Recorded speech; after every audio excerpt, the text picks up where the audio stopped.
As a seemingly newly discovered form of speech, rock and roll proclaimed its novelty in the way in which it became instantly self-referential, a world that, even as it was being built, was complete in itself, a Tower of Babel, where whatever was said, however unlikely, no matter how close it was to speaking in tongues, regardless of whether it was babble and meant to be, was instantly understood. Yahweh came down to watch the city and tower the sons of man were bound to build. They are one people with the same tongue, said Yahweh. They conceive this between them, and it leads up until no boundary exists to what they will touch.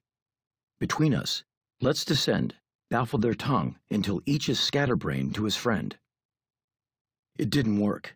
Even if Debbie Reynolds' Tammy, a treacly movie hit so inescapable in 1958 it swallowed everything else on the radio, made it seem as if rock and roll was a trick its fans had played on themselves, made it seem as if it had never existed at all.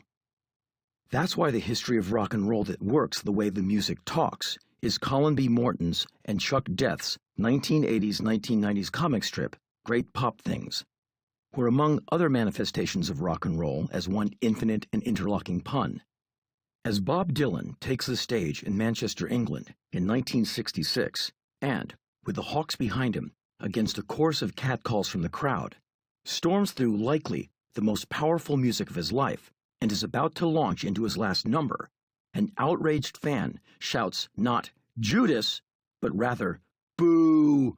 Do you know any Judas Priest?"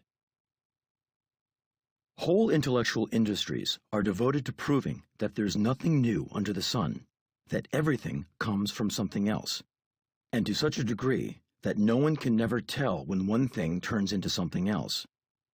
But it is the moment when something appears as if out of nowhere, when a work of art carries within itself the thrill of invention, of discovery, that is worth listening for. It's that moment when a song or a performance is its own manifesto, issuing its own demands on life in its own new language, which, though the charge of novelty is its essence, is immediately grasped by any number of people who will swear they never heard anything like it before, that speaks.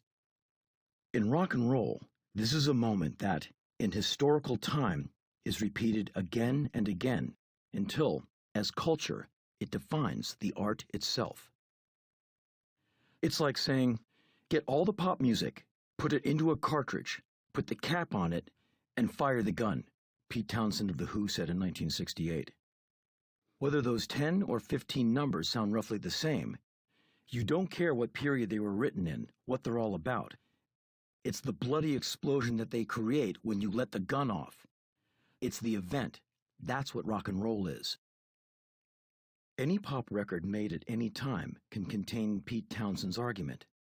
Any such record, from Breathless by Jerry Lee Lewis to Breathless by The Corrs, will make that argument. Which is to say that this book could have comprised solely records issued by the Sun label in Memphis in the 1950s, only records made by female punk bands in the 1990s, or nothing but soul records made in Detroit, Memphis, New York City, San Antonio, New Orleans, Los Angeles, or Chicago in 1963.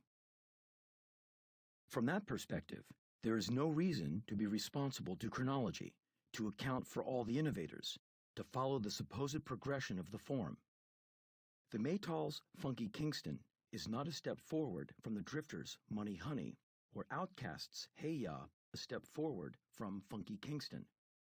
They are rediscoveries of a certain spirit, a leap into style, a step out of time. One can dive into a vault as filled with songs as Uncle Scrooge's was filled with money, and come out with a few prizes that at once raise the question of what rock and roll is and answer it.